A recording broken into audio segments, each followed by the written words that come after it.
All right. Welcome in to February 5th, Roots Rundown. I am your host, Payron Baxter.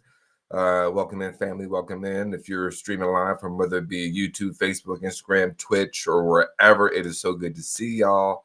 It is, again, February 5th. I can't believe this is the longest decade of our lives, and it's only the 5th day of February so far in 2026. Welcome in. You know, I like to get the tunes going here to make sure we feel like we're walking into a place where we feel comfortable. We can be ourselves. We can express ourselves differently. We can have different points of view. And this is a place to learn. This is a place to engage. It's not a place for me to just read you headlines. I want to give you my perspective through all my study, through all my scholarship work, and what this means historically and how we can fight it all back. So welcome into the Roots Rundown. I am your host, Payron Baxter. Before we get started, I just want to make sure I say it. I'm trying to become a better capitalist. I'm not really a good capitalist. I'm a very bad capitalist. But please make sure you like, share, subscribe to Radical Roots platform. It's how we stay independent. Independent journalism is so important right now.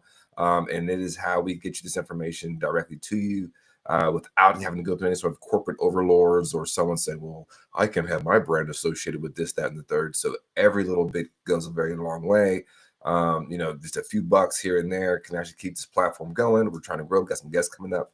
Excuse me, over the next couple weeks that I think you will all enjoy on both the smaller shows and actually our main show. So we're actually expanding on both. So we're doing pretty good here, feeling pretty solid. So if you guys could, again, I'll leave the QR code here for a few more seconds. If you guys could just share that, it would be great.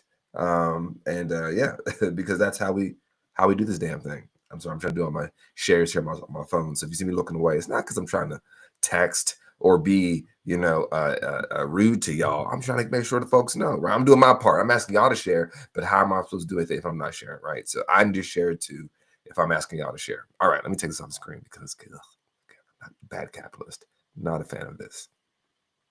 All right.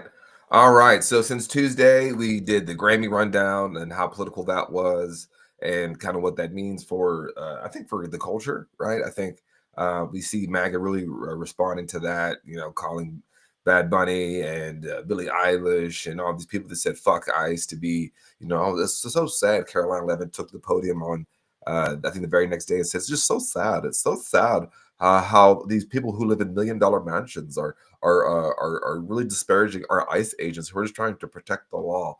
I mean, again, she's doing the whole they were just doing their job. Didn't really work in Nuremberg, that line, but she's trying to roll that out for ICE agents who are shooting you in the face and calling you a fucking bitch and stealing your wallets and taking your phones. And she's doing cover for them. So just to be clear, that is what the White House is actively responding to, these people who use art to touch into our humanity, to use art to talk about political revolution. Art was always political. Art has always been very important to sustaining and maintaining resistance to fascism. It doesn't mean fascism does not also use art. That is the power of propaganda, but it's never as cool. It never resonates with the masses. It'll always agitate or stir up people to, either cause violence to themselves or others, or to stay uninformed.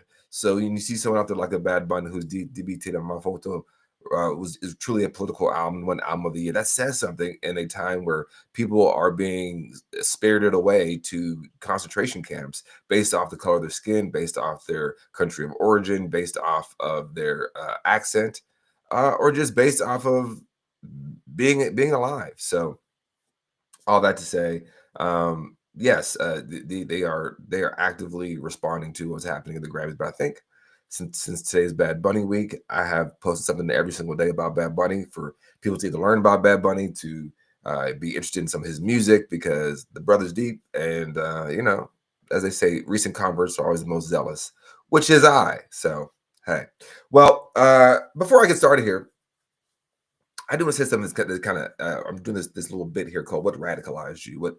What's irritating you this week? And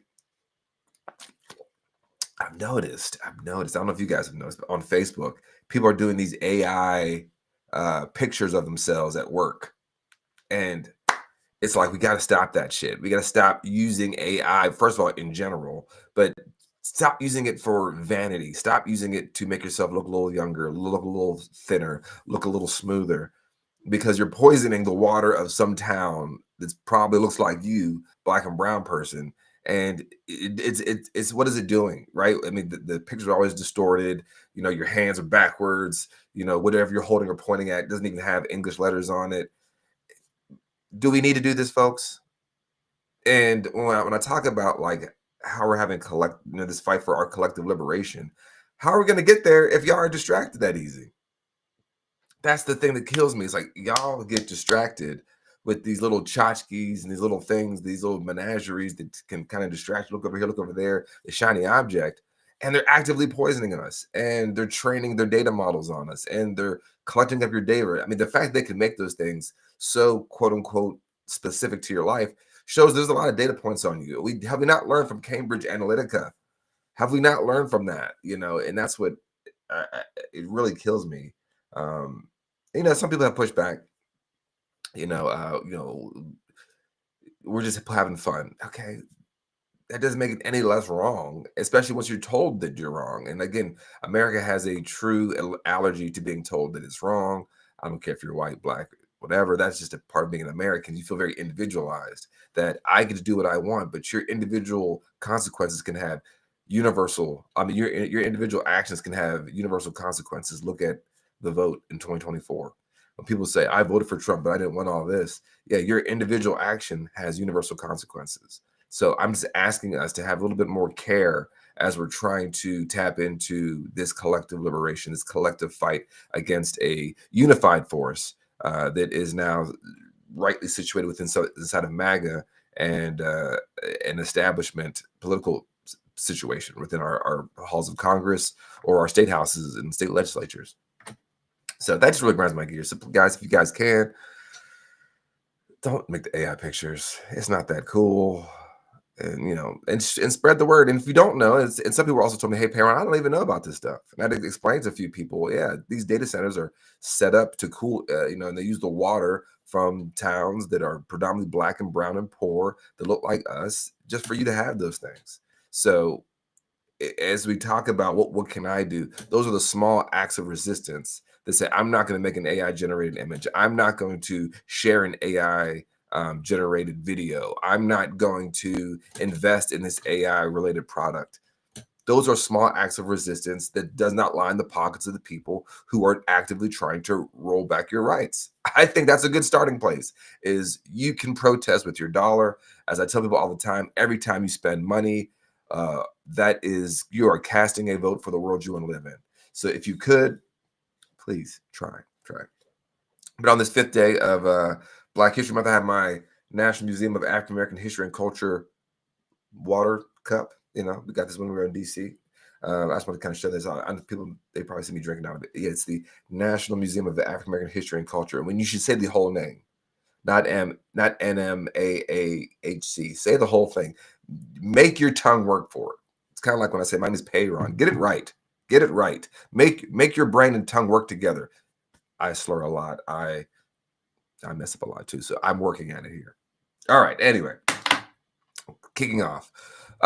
So I just saw this before I got on, and I don't know. We could just maybe talk about it here as a group. I guess Kamala HQ. Do you guys remember Kamala HQ? Kamala HQ was Kamala Harris's Instagram site that has a lot of like snappy, ran by some Gen Z kids or young people. Let's just say, because they're growing out of kids. That was really quick on Trump, really quick on punching back at MAGA while she was running for her campaign. They really ran with the whole coconuts thing. I thought it was pretty cool. I enjoyed Kamala HQ. This morning or last night, they had a kind of this cryptic message that said, typing in, unconstitutional and breaking of laws, and nothing was showing up as the password. And this morning, this is their news. And what do y'all think about this? I'm going to go to here. Share the screen. All right, Kamala HQ.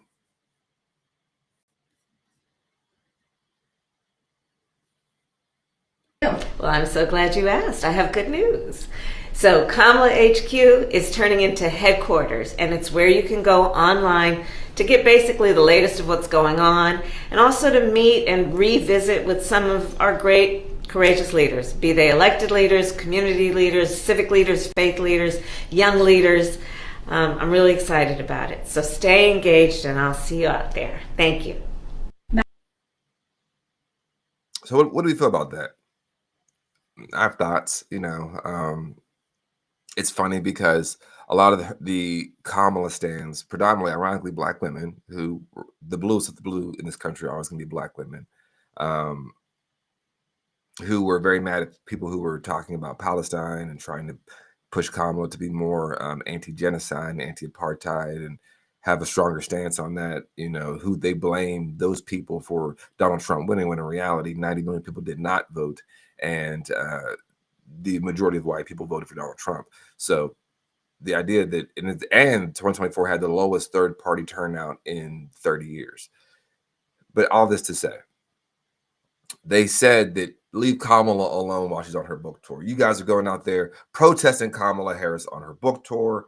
And she's not in politics. She's not a politician anymore. She's not the vice president. She can't do anything. But then she shows up in moments like this.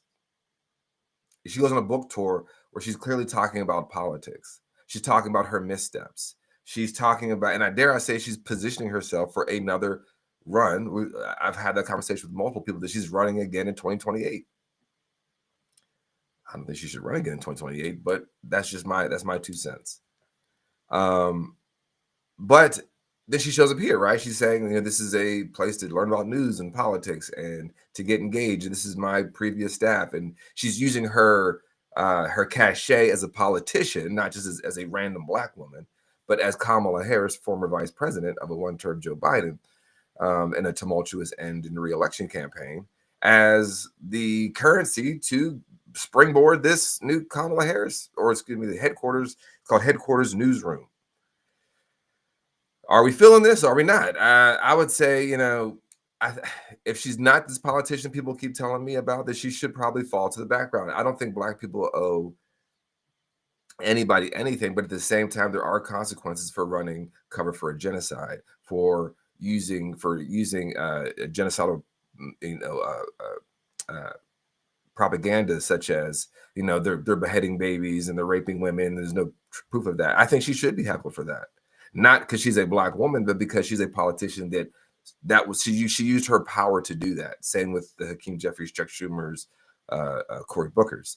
So there is this level of like, well, you can't pick and choose of when you're benevolent. I think we're kind of past the performative politician, because we want our celebrity. Look at the Grammys. We want our celebrities to be politicians. We want our politicians to be celebrities. This is where we kind of get that mix of this kind of milieu of like, no, it's okay that she's doing this, but don't criticize her for that. It's like, which one is it? She holds power.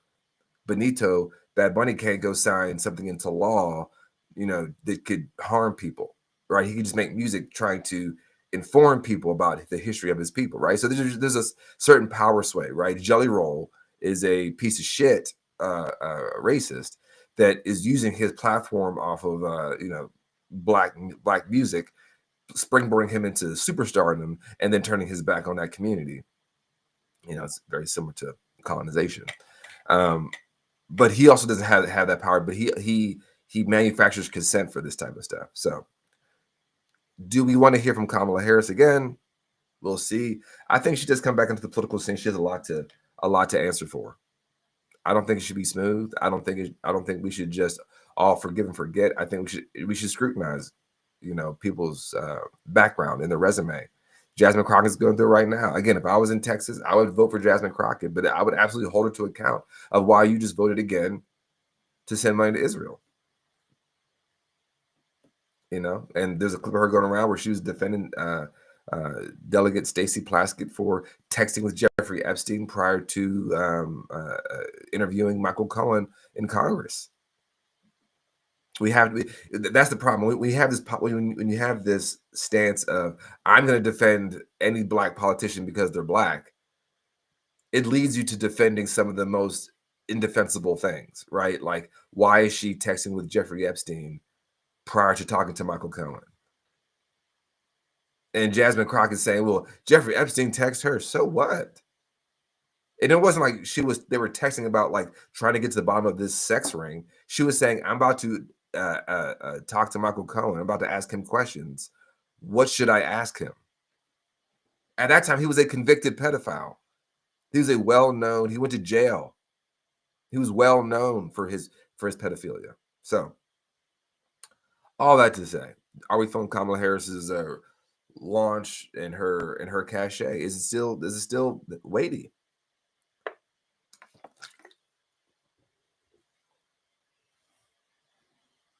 Cleo Me 5355 says, I think data centers are why they want Greenland. Easier to run all the commuters in cold land. Maybe. I think it's imperialist behavior, right? When you're not able to take care of things at home, you have to do all these international things just to show your might. Because sometimes for a weak person, the only way to show you have power is to exercise it. And that's what I think the Trump administration is doing, because they don't have any power. They know they're weak. They know this man is farting and shitting on himself in front of people, and farting himself to awake, and sundowning earlier. I have a clip of that too. We'll get into today. Anyway, so over the past 24 hours, the Washington Post has announced mass layoffs. And it's interesting because in Trump 1.0, the Washington Post, owned by Jeff Bezos, had this tagline: "Democracy dies in darkness." And after that Melania flop and that bribe payment of $75 million, $40 million for the production budget, and $35 million for the marketing, I think democracy dies in oligarchy. And these people who are dedicated journalists, who are dedicated to telling the truth, have now been laid off. And what does that mean in this world where they're trying to rewrite reality? I say all the time on this show, what is power? Power is the ability to rewrite reality and get other people to believe it. That is what power is. And that is what this plutocracy is trying to do. They're trying to use their power and their largesse and their wealth to be able to control their own power, control the narrative, and then entrench their own power. So here is a Washington Post journalist talking about her experience yesterday. Hi, all. I'm taping this while it's a little raw, but I was laid off from the Washington Post today, along with around 300 of my other colleagues, and it's a pretty expansive elimination of this paper that I think is really wonderful, and I have colleagues who are in Ukraine who are going to have to come back, colleagues who are in Jerusalem. We had a foreign editor quit because so much of his staff was decimated. And for our section, basically arts coverage that doesn't involve Trump has been eliminated. So really no arts reporters, no critics. There's just a few left. My whole section, which is features, was decimated. So I don't know, pour a beer out for us. I'm still in Park City, where I was taking a couple days off after Sundance, working 10 days straight. You can ask my friends who never saw me. But yeah, onward and upwards. I would like to go somewhere that cares about arts coverage. I would like to travel more. I want to write books, and we'll just see. We'll just see what happens. Anyway, I'm thinking of all my colleagues. They're amazing. It was a really incredible place to work. What does it mean when the people who are supposedly charged with telling you information are no longer there? What does it mean when algorithms start to tell you what the truth is?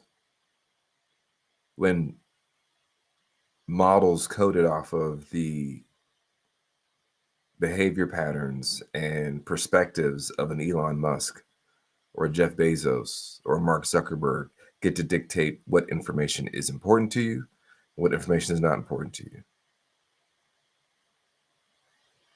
I think this layoff ties in with the broader story of layoffs in general in this country. Just, I did a quick rundown for Amazon, 16,000 jobs, UPS, 30,000 jobs, Novo Nordisk, 9,000 jobs. And then we forget 700,000 Black women have been laid off from the public sector. And no one even cares about that. Even though Black women are always the canary in the coal mine of how either the economy goes up or down. If you look at Black women's employment, Black women's rate of pay, that is always an indicator of where the economy is going, because we do so much, not just the servile work, but a lot of the administrative work, a lot of the, there's Black women that moved up in corporations that they take care of their community. Not only do they just put it back into their investments, they pay for other people's, taking care of, mama's house, taking care of that bill. All that starts to collapse because they're the most communal of all people in this country, Black women. And the thing is about these mass layoffs, there's no coverage of this. And I think it goes back to these layoffs and the decimation of print media by these oligarchs to keep you stupid. What did Donald Trump say? I love the poorly educated. We laughed. And he does love the poorly educated. Like, he loves the poorly educated. Hence all these ICE agents who are pissed about their bonuses.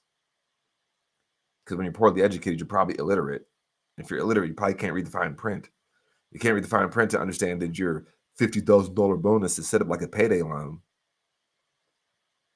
Did you have to complete, you get $10,000 a year, and you have to hit a certain quota of daily arrests. And if you ever take any time off or you don't hit that quota, or you quit.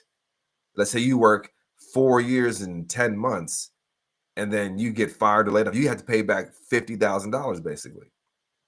That's the problem of when you trust your future to a grifter. But some of these people, I thoroughly do believe that they're grifters. But this is how it works. This is how you maintain the ignorance of people who do not find themselves to be these bullshit ICE agents. It's lying through omission, basically, on a mass scale, right? Noam Chomsky, who of course was in the Epstein files, but one thing he did say years ago that I thought it sticks with me. He said that Israel is the most propagandized and indoctrinated country on the face of the planet. And then he paused. And then he says, second to the United States. He said, if we knew what we did around the world, we would all be in the streets every single day. So think about that, is that you have these people telling you it's important to know about, how important AI is. It's important to know about, is Lady Gaga doing this, that, and or the third. But it's not important to know how the wealthy are hoovering up all of our tax dollars that are not going back into your healthcare. We're getting these headlines. Does healthcare actually, is it really that important? And they are paid by the plutocrats. They're paid by the oligarchs. They're paid by these people. Kara, it says it right here. Not to mention those taxes come out of those checks. Exactly. Oh, for the ICE agents, right? Exactly. Yes. But even more so for our checks, right? As the lack of information, right? If you don't know where your tax dollars are going, this is what all of us who are the anti-genocide and the anti-apartheid folks still are, during the election. We were trying to say, you should care where your tax dollars are going. Don't worry about that. Stop sounding anti-Semitic. Now look, your tax dollars are going to fund the people who are shooting you in the face and calling you a fucking bitch. That's what defund the police meant. You shouldn't want your tax, and they were right. They were right then. Your tax dollars are going to oppress people. And once you are starting to make excuses for certain people's rights to be infringed upon, you are making an excuse for your own rights to be infringed upon. This is what we didn't want to happen. But this is the purpose of finding joy. This is the purpose of finding community. This is the purpose of imagination. Because in any sort of resistance movement, the power of imagination and the power of dreaming something bigger is resistance.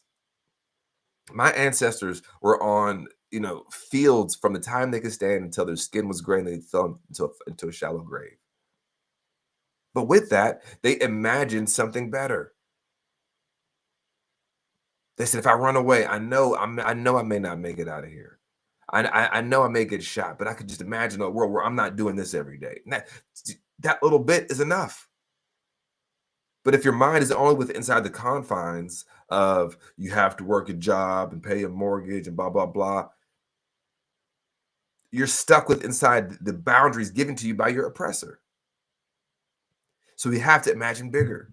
We have to imagine bigger than a politics of cruelty. I say all the time that the Confederates, the conservatives, and one and the other, all they can do is have a politics of subtraction. And take away your rights, take away your freedoms, take away your ability to have clean water, take away your ability to be who you are and express yourself, take away your ability to show up to work the way you want to, take away your ability to go to work, take away your ability to eat, take away your ability to love who you want to love, take away your ability to, I mean, you see what I'm saying? And it's always churched up as we're protecting this and the security of that and the safety of this. The reason we have to have ICE agents at the door is to protect the ballot. What? And people are falling for this shit. But as we know, we've had 3 million more Epstein files drop. And I saw this clip from Melinda Gates, who, if you guys don't know, is Bill Gates' ex-wife, and she doesn't hold back here. And she gets asked by TMZ what she thinks about her husband in the latest tranche of Epstein files. I think we're having a reckoning as a society, right? No girl should ever be put in the situation that they were put in by Epstein and whatever was going on with all of the various people around him. No girl. I mean, it's beyond heartbreaking, right? I remember being those ages, those girls were. I remember my daughters being those ages, right? So for me, it's personally hard whenever those details come up, right? Because brings back memories of some very, very painful times in my marriage, but I have moved on from that. I purposely pushed it away and I moved on. I'm in a really unexpected, beautiful place in my life. So whatever questions remain there of what I can't even begin to know all of it, those questions are for those people and for even my ex-husband. They need to answer to those things, not me. Well, and I am so happy to be away from all the muck. I wonder what your dominant emotion is when you read these news articles. Just unbelievable sadness. Unbelievable sadness, right? And again, I'm able to take my own sadness and look at those young girls and say, my God, how did that happen to those girls, right? And so for me, it's just sadness for, you know, I left my marriage. I had to leave my marriage. I wanted to leave my marriage. I had to leave I felt I needed to eventually leave the foundation. So it's just sad. And it's kind of like, at least for me, I've been able to move on in life. And I hope there's some justice for those now women, right? We see them standing up in front of microphones in D.C. What they went through is just unimaginable, I think. Melinda Gates, again, she's talked about how she knew this was going to, you know, I think she probably had some inklings, right? I'm hanging out with this guy, Jeffrey Epstein. I'm sure, I mean, the thing is, they know. I mean, I'm not a billionaire. Clearly, I wouldn't be here talking to you. If I was a billionaire, I'd be off probably siphoning up more of your money. But I'm here. Is that she realized that her husband was in some bad shit. She said she had to leave the foundation. If you guys don't know, that's the Bill and Melinda Gates Foundation, which was supposedly meant to give scholarships to at-risk children. I remember I applied for it when I was in high school. Didn't get it. And then they also did supposedly some philanthropic work across the world for diseases and whatnot. But then again, but if you guys didn't hear the story on the back end of this, of the tranche of Epstein files, Bill Gates had reached out to Jeffrey Epstein to figure out how to get some drugs. Because after a tryst on Epstein Island, or let's just call Epstein Island Kid Rock, because Kid Rock sounds like a code word for Epstein Island. So he was on Kid Rock and he, I guess, caught a venereal disease. And he was asking Jeffrey Epstein how to obtain a drug that he could spike Melinda, that one we just saw, spike one of her drinks so she can drink it. And that could be a prophylactic protecting her from the venereal disease that he just contracted on Kid Rock. These are the sick people that this administration, and honestly, multiple administrations, have been protecting. It's a bipartisan endeavor. That is true. That is very true. And that should make us all very mad. All very mad. Because it makes you, because when you think about it, you feel like you have no control. But again, every time you spend money, you are casting a vote for the world you want to live in. You got to cancel your Amazon account. You got to cancel, some of the, look at these companies that are supporting this shit and pull your money from them and direct your funds to mutual aid, direct your funds to organizing work, or save your money because you don't know what's going to happen next either. When I hear people, we about to go to this, take this trip here, we about to do that, this, that, and the third. It's like, you might need that money. You might need that sooner than you think. Their plan is to make sure that we're all destitute because when you're desperate, you're easily manipulated.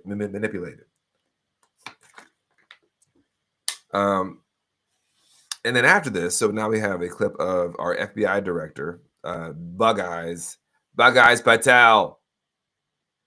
And, and he says, you know what, y'all? Case closed. Do you have regrets about how it's been handled? Look, like any other hot topic issue, the American public and the world had a great interest in this. And what we did under President Trump's leadership is produce the most transparent DOJ and FBI in history. 3 other administrations had the opportunity to do this, and we produced everything we legally and lawfully could. We worked with our partners in Congress, we followed the statutes and the court orders, and we produced, 3 million some pages. So I think we got to the result in the right way.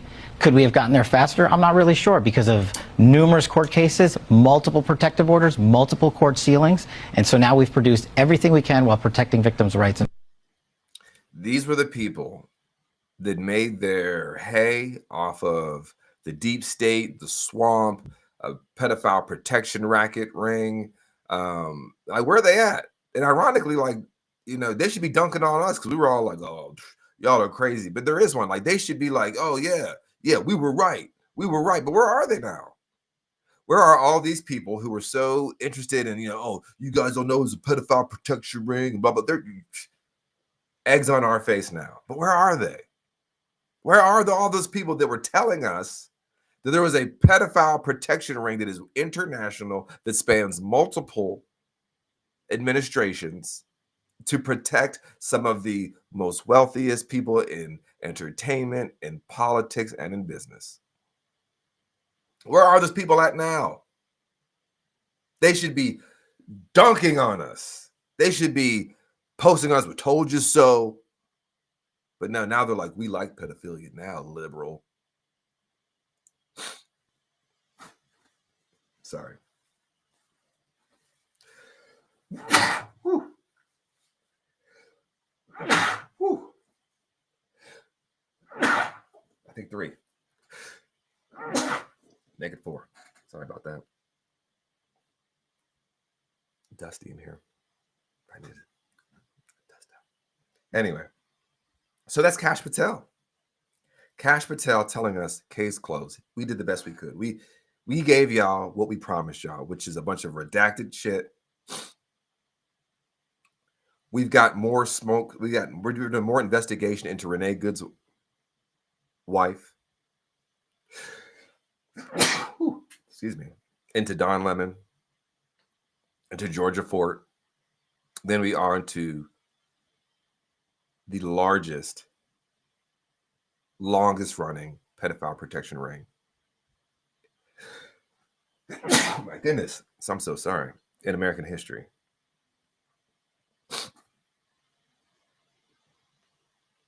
This is the government we have right now.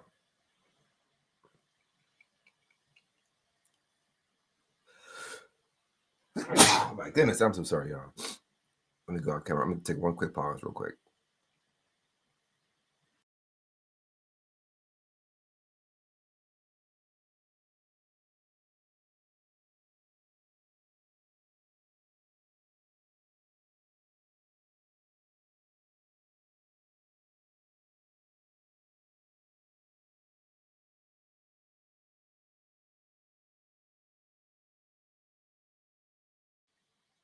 All right, I'm back.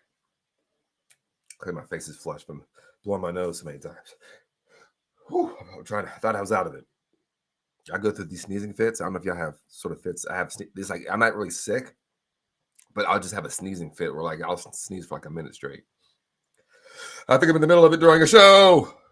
Sorry, but whew, I'm gonna continue on because y'all gotta hear this crazy shit. Stephen Bannon, the walking corpse. If you guys see him, he looks like a herpes skin tag that became sentient. Oh my goodness, I'm so sorry. That became sentient. Thank you, Suzanne. Thank you so much. She says, bless you, Pete. The world is watching and doing some puzzling and sleuthing. Agreed. But Steve Bannon, the walking skin tag, recently threatened all of us with retribution. I don't know. Oh, my goodness, I'm so sorry.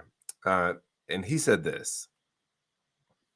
President Trump has to nationalize the election. You got to put not just, I think, ICE. You got to call up the 82nd and the 101st Airborne on the Insurrection Act.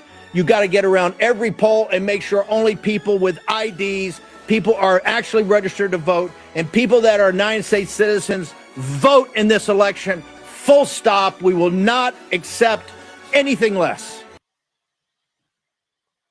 Now, Steve Bannon is the same guy that said, if we lose the midterms, I'm going to jail. And a lot of y'all in this audience are going to jail too, he said, to a packed full of Republicans. And what did I just say? It is a politics of subtraction. We're going to take away your freedom to cast a free and fair ballot. We're going to stick someone who couldn't pass a GED next to your polling location, and they're going to ask for your papers now, white person. Then they're going to ask not just for your papers, they're going to ask, what's your political affiliation? Then they're going to ask, who you're voting for. Guarantee it. They're already calling y'all demon rats, traitors. And in their minds, yes, you are. Because this is a white man's country. If you're not a white man, a straight white man, and if you are a straight white man like Alex Preddy, but you dare to stand with everyone else, because don't forget, white men are only 31% of the population of America, then you too are an illegal, and your life is null and void, and your freedoms can be constricted, and you can be put under the boot of the state, because these men that Steve Bannon wants to empower, they've already given up their humanity. They think they have nothing to live for. They think they have nothing besides rolling out cruelty to people. And Steve Bannon, Donald Trump, they play on that. But it doesn't stop with the Steve Bannons, because it gets escalated to Donald Trump and him saying, yes, we got to protect I'll look at the midterms. I'll accept the midterms if I like them. Excuse me? But this is what the overwhelming majority of white voters want. But it doesn't stop with Steve Bannon, right? Then it has to go out to the media sphere, right? And I saw this. This was immediately after that Steve Bannon clip. I saw this. This is a clip from CNN. And I think her name is Breonna Lyman. Lyman, great, fantastic last name. And here's what she has to say about voter fraud. Voting does happen, even if it is rare, according to some on the left. How frequent is it? Well, if you want to list it, I actually have some for you. Hold on one second. Yeah, please. Yeah, like actual numbers. Yeah, You get to page 6 or 7 Or to people. find them. I know. I actually wanted to have a lot of quotes for you guys. All right, here we go. So a Georgia audit found 20 non-citizens registered to vote. 9 of them ended up voting in a previous election. 20? Yeah, let me finish. In Michigan. How many years? You know, it's funny when you guys mock small amounts, but let's remember that Marionette Miller Meeks won her 2020 election by 6 votes. Okay. Imagine if there were 6 Were they fraudulent 6 votes. undocumented immigrants? No, my they point weren't. My point is that some elections are decided quite literally on the margins, Sure. and every vote counts. But not a single presidential election has been decided by a margin of can I finish my point? voters. Can I finish my point? That doesn't, just because it doesn't impact a presidential election, does not mean that it is not worthy of attention. What is the percentage of fraudulent non-citizen voting in America? I don't have the percentage, but I have more examples if you guys wouldn't cut me off. Let me just finish. Exactly. I don't know. Hold on a second. 41 non-citizens cast a ballot in North Carolina in 2016. 1,500 foreigners registered to vote in California by the state DMV. They were not citizens in 2018. Oh, did they? And were they caught? Did they vote? Actually, Did they vote? it doesn't They're matter just if registered to vote. That doesn't Registering mean to they vote as a vote. non-citizen is legal. So- According I know, to but 18 they U.S. didn't Code, vote. Section 1015, subsection F says that anyone who knowingly makes a false statement when Hold registering on, to vote but here's the can thing. get jail time. Here's the thing. I wanted you to go through it because I think it illustrates in and of itself how actually incredibly rare this is. And even when, the Heritage Foundation went looking for non-citizens voting over the course of, 10 plus years, they found 77 cases, actually more than 10 years, about 24 years. They found 77 instances of non-voters voting, and they went looking, okay? So listen, if this were about people, non-citizens voting, maybe that's the case, then please help me explain why Trump is still obsessed with Georgia, where he was looking for 11,000 votes, where Georgia, they've got voter ID, they've got tough voting laws. Why is he saying that Georgia was a fraudulent state, that he actually won when he did? Great point, Abby. Great point. Because in any fascist, one of the key tenets of fascism, if you guys understand, if you guys read Jason Stanley's book, How Fascism Works, one of the key tenets of the 10 tenets of fascism is nostalgia. They can only look backwards. A fascist can never look forward. This is why they cannot help people. All they could do is take away the future to go back to a time that didn't exist. They have to live in the past. They have to have a glorified and infantilized and sugar-coated history they're always trying to go back to. Make America great again. Make racism wrong again. Even us. Even this shirt, as I'm looking at it, I'm like, you know what? In this country, racism was never considered a disqualifying feature, unfortunately. So even my shirt is yearning for, of course it's playing off MAGA, but that is what they're ultimately, so what that does, it manufactures consent for the people that weren't watching, that weren't watching Steve Bannon, right? Because most people aren't watching War Room with Steve Bannon. But Brianna Lyman goes on to CNN, most moderate people who aren't following politics like the folks who are on this channel right now, who aren't political sickos like you and me, they'll say, okay, well, yeah, there's voter fraud. Oh, yeah. Well, what's wrong with that? Just get rid of it. And if the answer to that is putting a masked gunman who will call you a fucking bitch after they murder you, or clap on beat with the percussion of the shots, then you've lost the plot. They have successfully manufactured your consent to take away your rights. And, it makes me think about this quote that came in 1921 in Tulsa, Oklahoma. And this is after the race massacre, after the slaughter of Black Wall Street, in the Tulsa Tribune. And it said, racism, which is parenthetically, white male supremacy culture, has always hid behind the skirts of white women. And that's what Brianna was just doing right there. She's running cover for white supremacy. She's running cover for fascism. And it's always hid behind white women. It's always hid behind people of color. It's always hid behind a few disabled people, a few LGBTQ people. It's always a very few small minority. But it will hide behind that. Because it's as long as it's in service to the system, they're good. They're good for that moment, right? Byron Donalds and Tim Scott and Caitlyn Jenner, they're good right now until they're not. Then they too are on the chopping block. But they'd rather have a short-term sugar high, a short-term pat on the back, pat on the head, rather than long-term solidarity. These people got to go. Moving on to finishing up today, at least, with ICE, some more ICE information. Trump was asked by, I think his name was Tom Yamas on, what is it, ABC or something? Well, he was asked about, the murders of Renee Good and Alex Preddy. And first of all, he says only 2 people have been killed, which is markedly not true. But it goes to show how they view humanity. Once 2 white people are killed, that's all. Everybody else, they should die. Keith Porter Jr. should die. Silverio should die. Men found strangled in detention centers should die. Those aren't murders. That's fixing and right-sizing our racial hierarchy.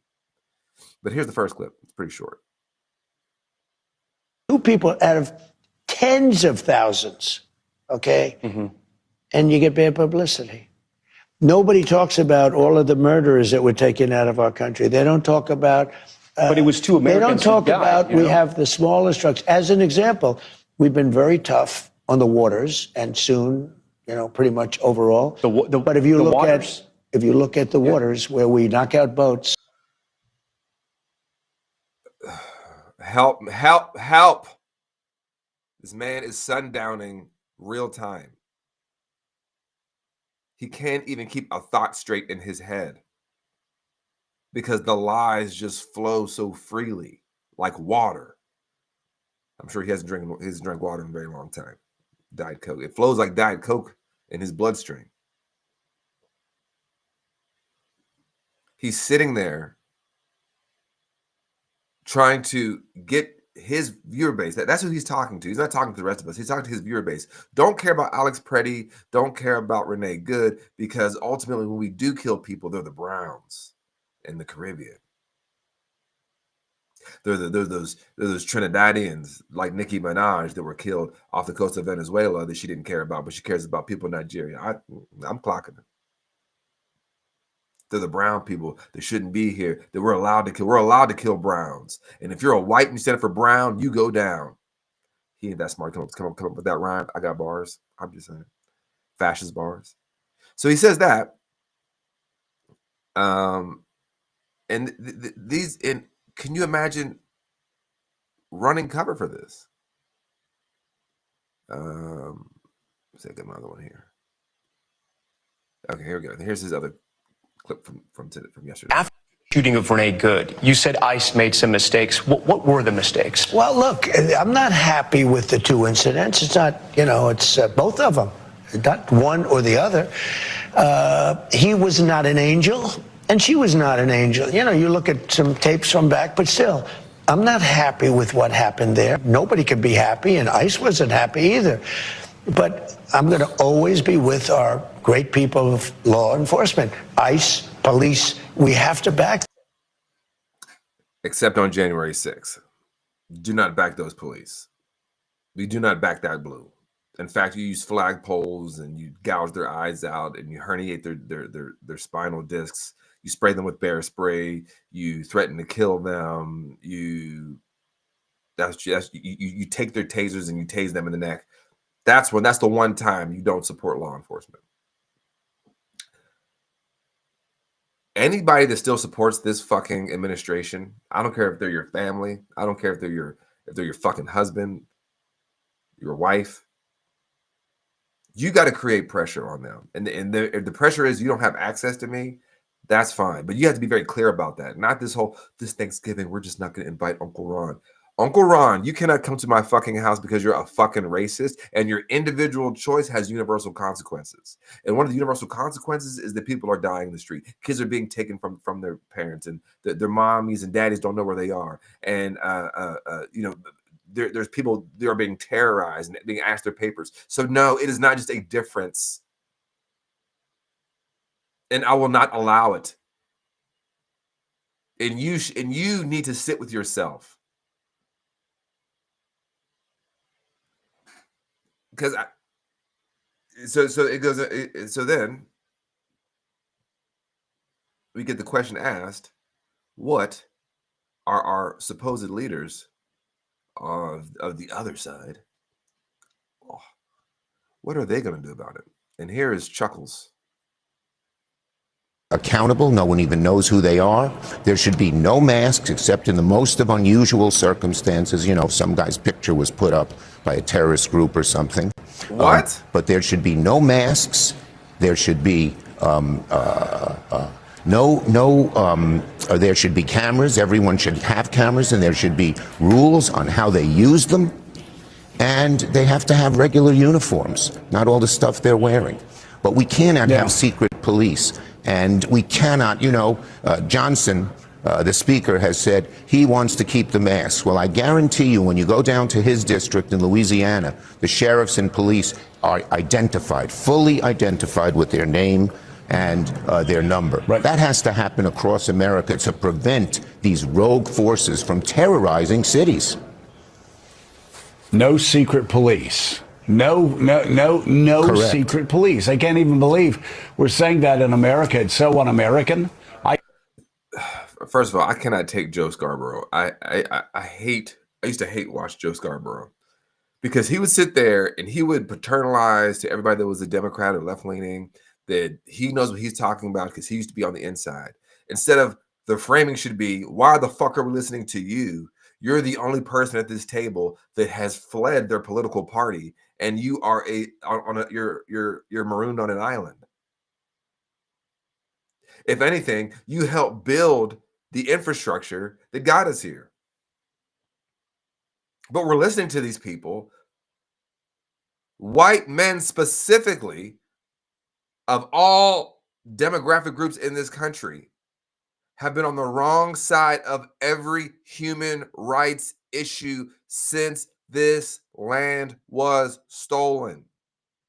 The idea that Joe Scarborough has it figured out, and we believe that as a people, and they have him for 20 hours on the quote-unquote liberal network, MS Now, MSNBC, more than any other host. His show is on for 20 hours a week. 4 hours a day, 5 days a week. It's fucking insane. It's fucking insane. And Chuck Schumer sitting there saying, well, they gotta be like the rest of the law enforcement. They're not law enforcement. They're not law enforcement. They're a paramilitary group, Chuck. For someone who cares about anti-Semitism, it sounds very familiar to the people who kept people trapped in the Warsaw Ghetto, who put people into camps in Dachau. It's they need to have body cameras are not it.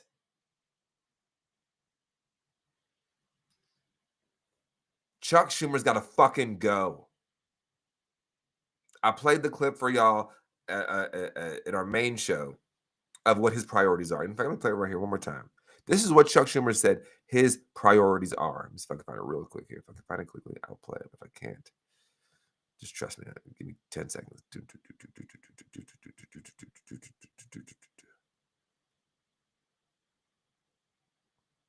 Yeah, here it is. This is what Chuck Schumer's priorities are. Fight for aid to Israel, all the aid that Israel needs.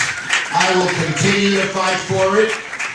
And we delivered more security assistance to Israel, our ally, under my...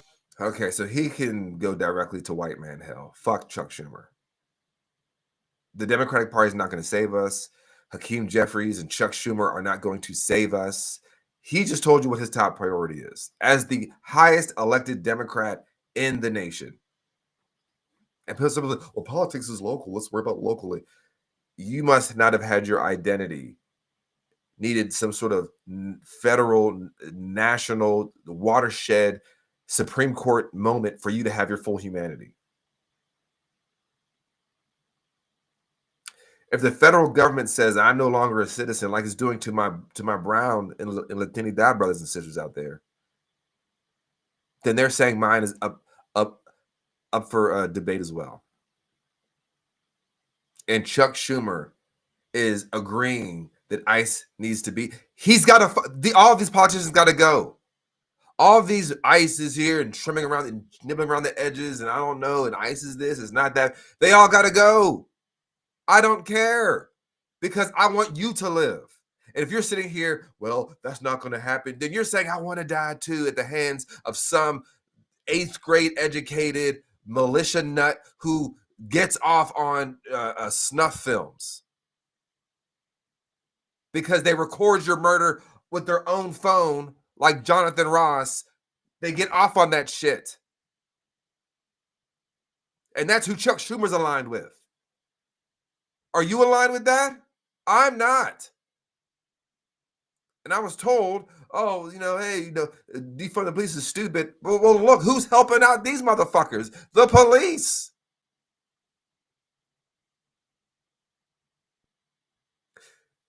Think about the people from your high school class that became a cop. Does that make sense? They weren't the top of the class. They weren't the ones doing all this extra stuff. They probably peaked in high school and became attack dogs of the state. But this is, I think, how you should handle it. This is Rep. Hank Johnson being asked about this disgusting paramilitary and how they're treating Americans and encroaching on our constitutional rights. This is how you answer. Of DHS making watch lists of American protesters. It's deeply disturbing that we have become a surveillance state. I listened to a woman today talk about how, as a Minnesota constitutionalist following ICE, that person was met at their driveway when they pulled up at home by a ICE agent telling them that they were now on ICE's list and being labeled as domestic terrorists. And so this is ongoing in our communities across the country. It's a reign of terror, and we can't afford to continue to go down this path. And that's why we're going to have to abolish ICE. It cannot be reformed. It's going to have to be abolished. Well put. Direct, concise, story-laden. The Democrats who are serious about this have to be able to tell a story about this. Someone coming up into your driveway, letting you know that you're on a list. Let me tell you something about a list. When all this shit ends up going south, which, folks, this thing was going to end up going south eventually.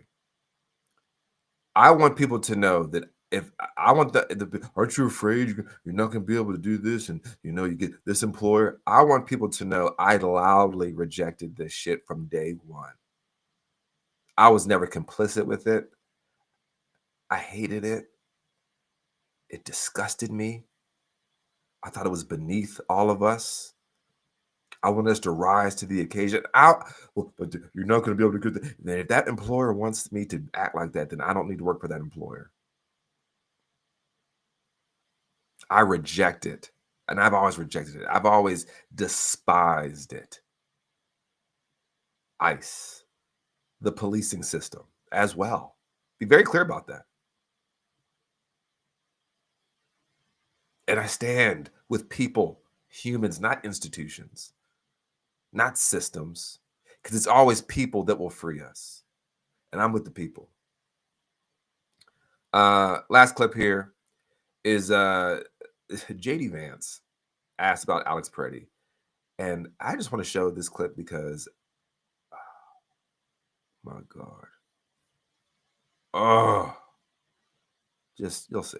Do you plan to apologize to the family of Alex Peretti? For what?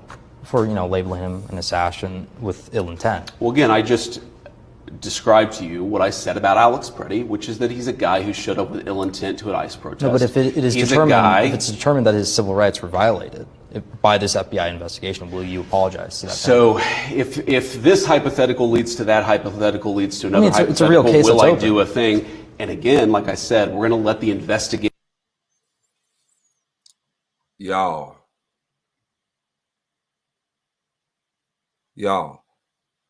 let me fight him. Let me fight him. I'll go to jail. I'll go to jail. I don't care. Let me have the fair one.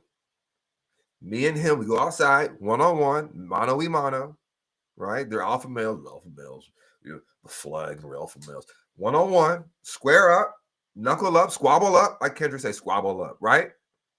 And we run the fade.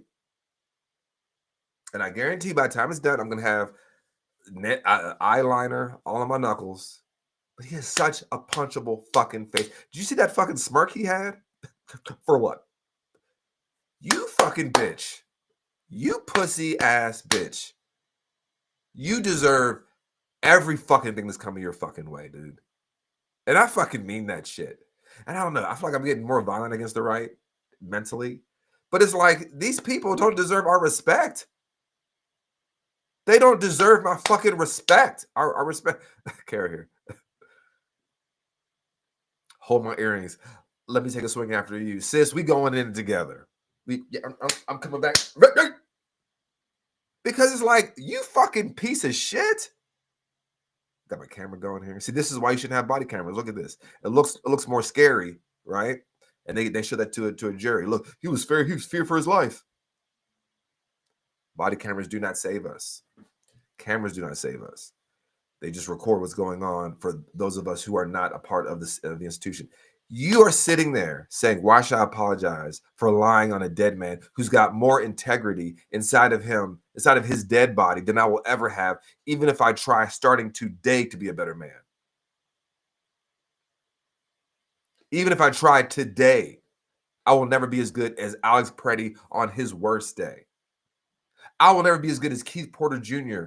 on his worst day as the vice fucking president of the United States of America.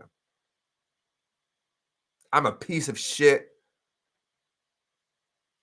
I will throw my wife and children to the trash to go marry Erica Kirk. I believe in white supremacy. I'm a whore for $1. Peter Thiel bought me. Every job I've ever had since being an adult, Peter Thiel has given me. I'm a manservant. And all these conservative men, they're all submissive. All of them. I say this all the time. Conservative men are the most submissive cucks on the face of the planet. Tell me what to do, daddy. Whatever you say, daddy. You say we hate pedophiles during the election, but then once you get in the office, we love pedophiles. Whatever, daddy. The most. And JD Vance sitting there with that smug ass look on his face. Apologize to his family for what? Bitch, I slap the shit out you. About you. Shit just gonna pop up out you. I don't know. Not even out your ass. Just shit's gonna pop up out you. And he deserves it. Fuck this. They are allowing these fucking goons to kill us. So we're sitting here, don't be violent. I'm not being violent. Him allowing you to be murdered is violence. Martin Luther King said a long time ago, violence is not just at the tip of a bullet or the edge of a knife. There is economic violence. There is verbal violence. There is food insecurity violence. There is political violence. Violence is more than just, I hit you. He is supporting a violent system. And Donald fucking Trump sitting there saying, well, we always got to have the law. What he's saying is, I believe in white power, and the white power of the state has always been its policing, its military, and now ICE. So they can do no wrong. Because if they do wrong, that means that my belief system in that system must also be wrong. This is why when they have private agents of the state, they can do no wrong. Kyle Rittenhouse, to them, could do no wrong because he was doing the job of white supremacy, killing people who are fighting for black lives. You should not fight for black lives in a white supremacist system. Kyle Rittenhouse is balancing those scales. George Zimmerman, he became an international star amongst these shoe bottom low moral motherfuckers.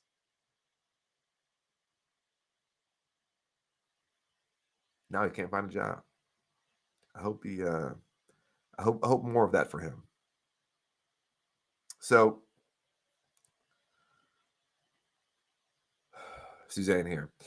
JD Vance is worse than the apprentice Drumpf Look at his flip-flops. Who's flip-flops? Or you mean like he's flip-flopping on issues, or you mean he actually has flip-flops? What do you mean by that, Suzanne? He has flip-flops. What's he flip-flopping on? Or issues? Because yes, he's flip-flopped on Trump, where he called him America's Hitler, and now he's sitting here, he's just drinking from Donald Trump's dick, just the smallest little bit of pee from his shit-stained dick, because he shits on himself. But these people, they hate. As Trump says, I started the episode off with, he loves the poorly educated. And there's nothing more evident of that than this. This is our last clip of the day. What does woke mean to you? Just the changing of the American language, the words you can say, the words you can't say. I don't see why we need to change the society the way it is. I mean, I'm not a big fan of LGBTQ, I mean, I think they're garnering a lot of attention that is unwarranted. I mean, they're 1% of the population. So why are we reaching out and doing all this for 1% of the population? I guess because it's 1% of the population. Everybody talks about the word woke. It's hard to define. What does it mean to you? Indoctrinated. By whom? Far left. Of course, when there are problems, blame people who want free health care and to root money out of politics. What does woke mean to you? Woke means, I can't say it on air. Say it. You can say anything. It's BS. I mean, I wish people wouldn't look at other people and see them as any kind, it's just like, why are we trying to separate people?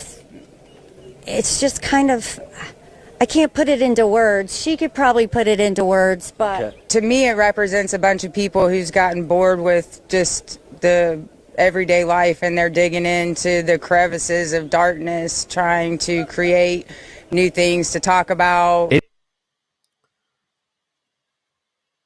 For 400 years, this country and its politicians and its media, its advertisements were very clear that this is a white man's country. This is a country for white people.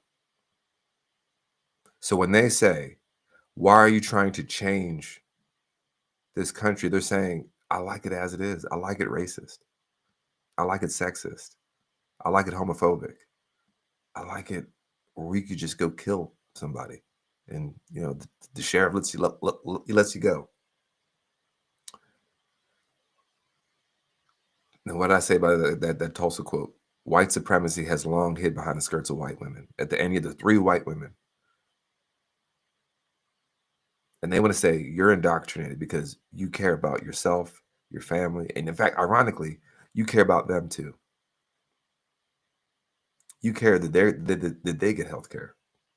You care that they get an access to clean drinking water and a robust education. You care that they're treated with dignity and respect in society.